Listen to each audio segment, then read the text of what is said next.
Paano ba malaman natin mga farmers na nag-off na yung ating alaga pagdating sa exam?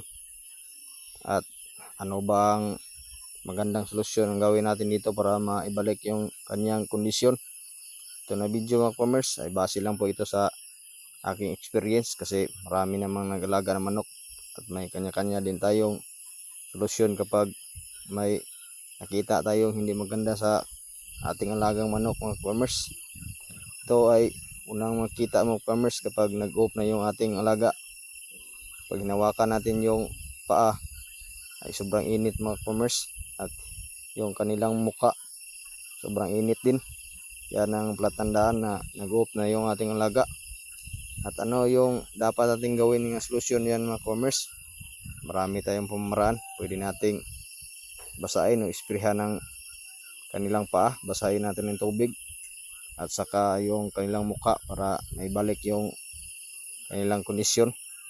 At pwede rin nating ibabad sa tubig yung tabo na may tubig yung paa mga farmers hanggang sa mabalik yung kanilang kondisyon.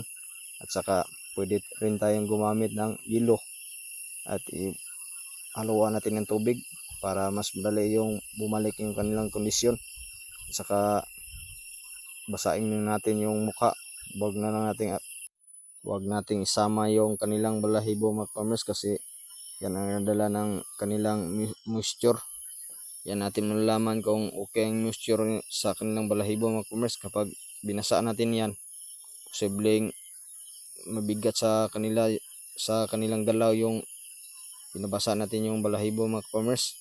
Kung hindi kayo talagang hiyang, pwede naman hindi natin ilaban at sa susunod lang para mas maganda mga farmers, para hindi tayo magsisi sa huli pag natalo yung alaga natin kasi pinabayaan natin at alam natin na may diferensya sa kanilang moisture at sa katawan. Tuloy pa rin natin sa laban. Para sa akin mga farmers, mas maganda hindi nilang ituloy at sa susunod na lang.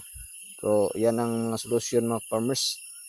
Pag nag-off ang ating alaga, basahin lang natin yung kanilang paa at saka hilumusan lang natin yung kanilang mukha at wag nating isama yung kanilang mga balibo kung gusto pa rin nating bumalik ang kanilang kondisyon.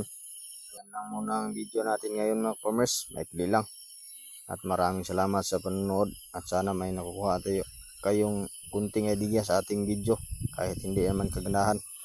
At maraming salamat sa inyong suporta at kung nagustuhan niyo ating video, subscribe naman sa ating YouTube channel mga farmers at pindot naman sa ating notification bell para ma-update kayo sa sunod natin bago natin mga post na video. At kung may katanungan kayo mga farmers, pwede kayo mag-comment section para kung masagot natin hanggang sa ating makakaya. At yan muna mga farmers, maraming salamat sa panonood.